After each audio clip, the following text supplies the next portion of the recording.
Cuando se piensa en la Segunda Guerra Mundial, todo el mundo le viene a la mente Normandía, Stalingrado o el norte de África.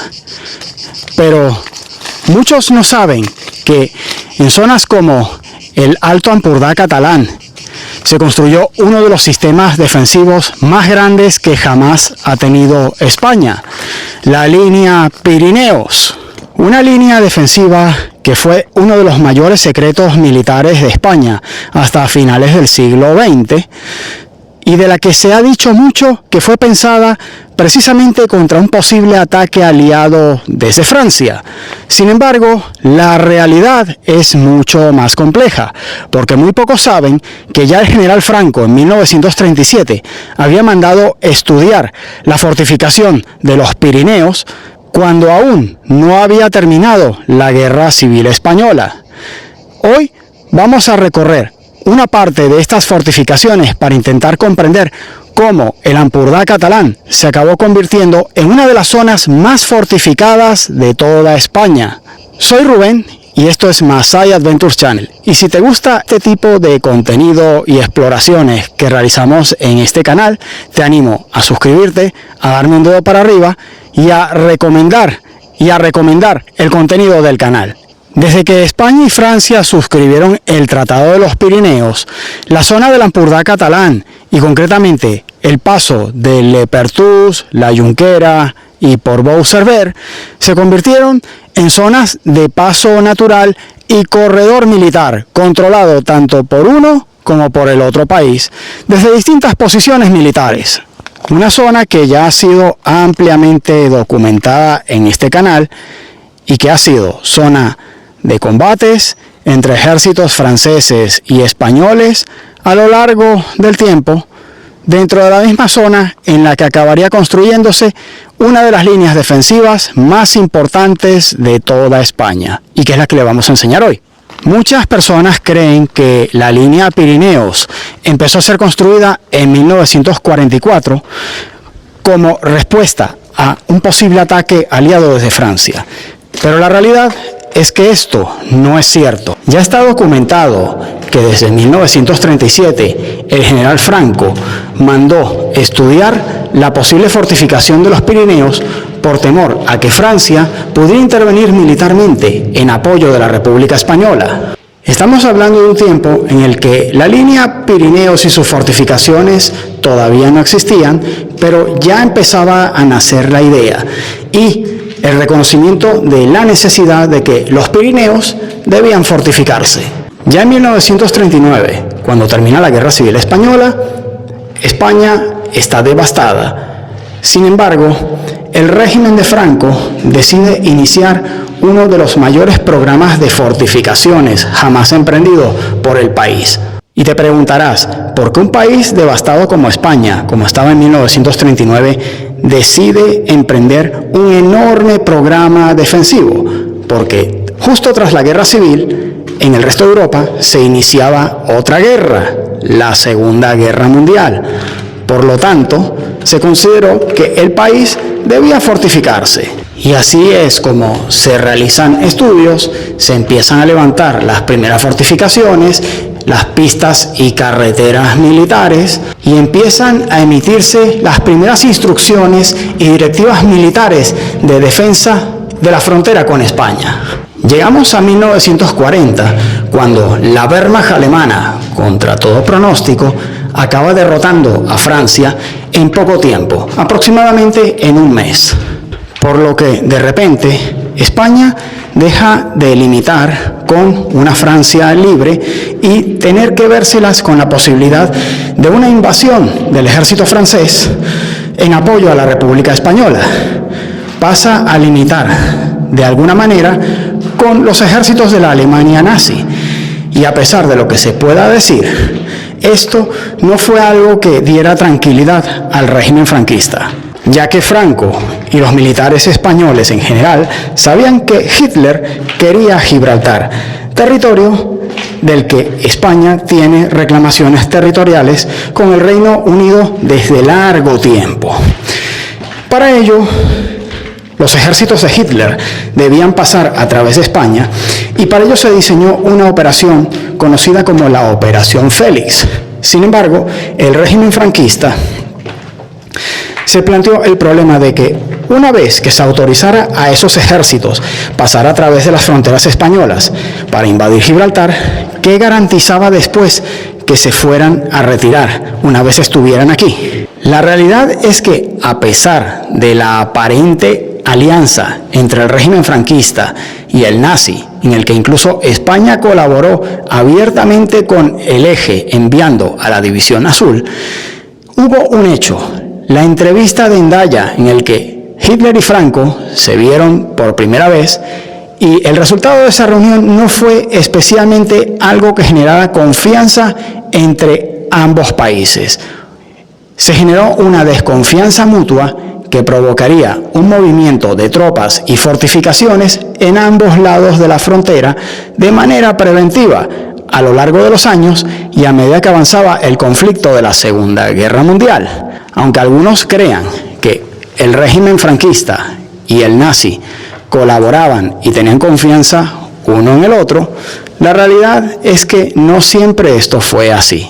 Y justo aquí estamos contemplando una de aquellas primeras obras, algunas de las cuales están fechadas en esta zona del Alto Ampurdá tan pronto como en 1941 y algunas incluso fueron anteriores a esa fecha. En realidad, la zona del Ampurdá catalán empezó a tener un sistema defensivo propio antes incluso de su integración y construcción general de la organización defensiva de los Pirineos a lo largo de toda la frontera española. Y es cuando empezaron a aplicarse las primeras directivas de defensa de la frontera española, que concretamente se plasmarían en las instrucciones D1 y posteriormente en la instrucción C6, que determinaron la construcción de complejos defensivos como el que estamos viendo ahora, en las que existen, construcciones bastante curiosas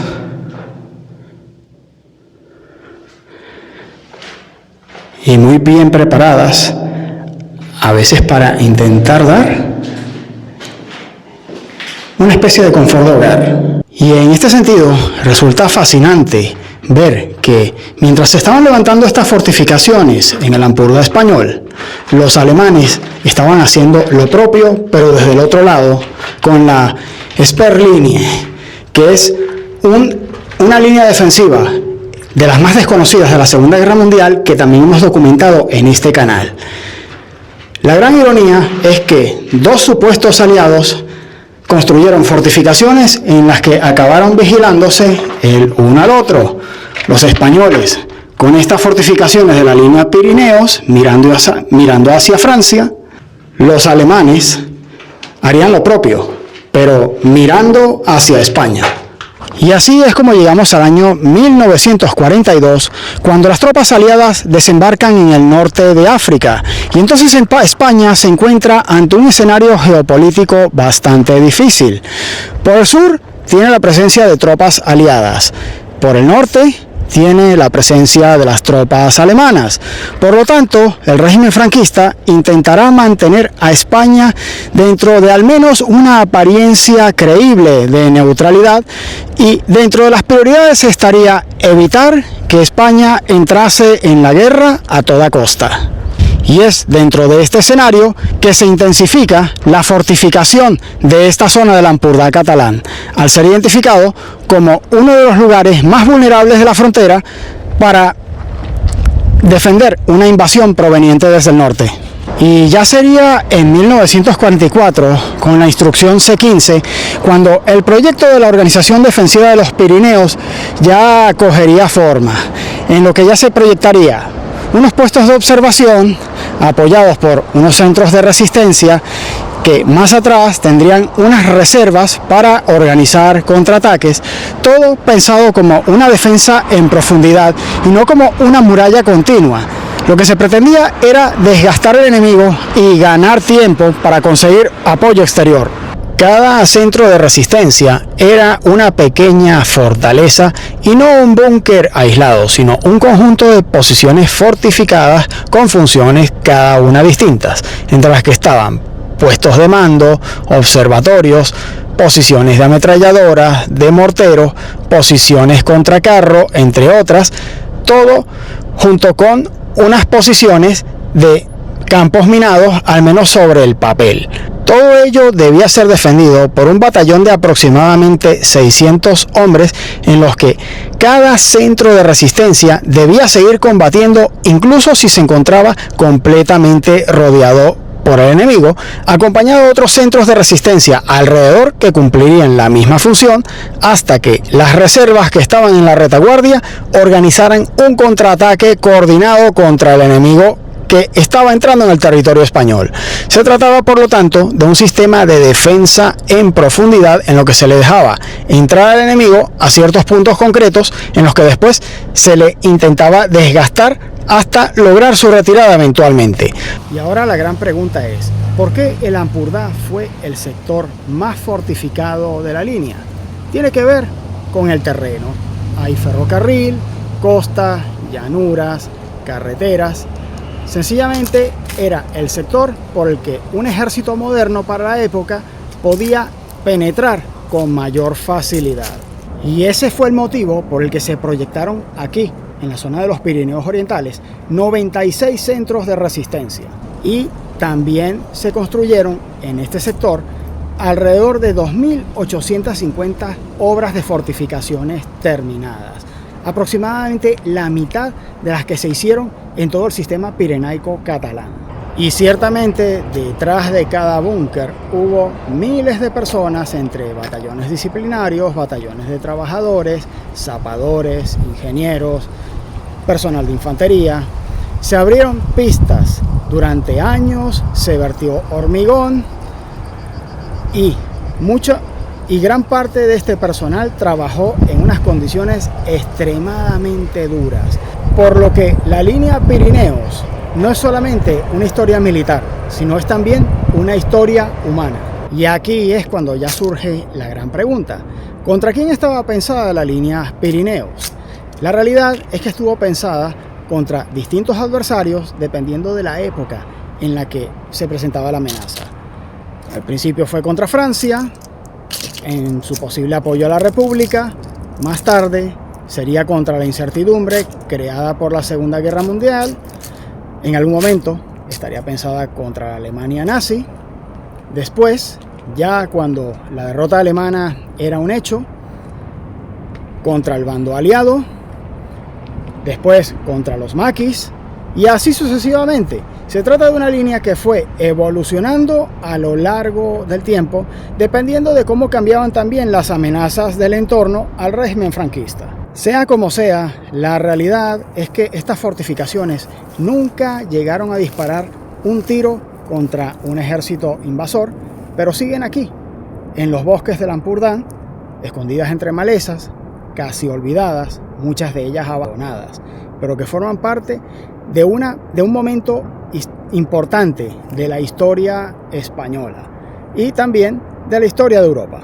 Es la historia de una frontera que concentró los temores de Hitler, de Franco y temores de distintos gobernantes en distintas épocas en ambos países. En ambos lados se ha llegado a temer esta frontera y a fortificarla y vigilarla en muchos aspectos. Y esto es el recorrido que les ofrecemos hoy de una parte de esa historia de esta frontera. Soy Rubén, esto es Masai Adventure Channel. Suscríbete, comparte el contenido y nos vemos en la siguiente aventura. Hasta la próxima.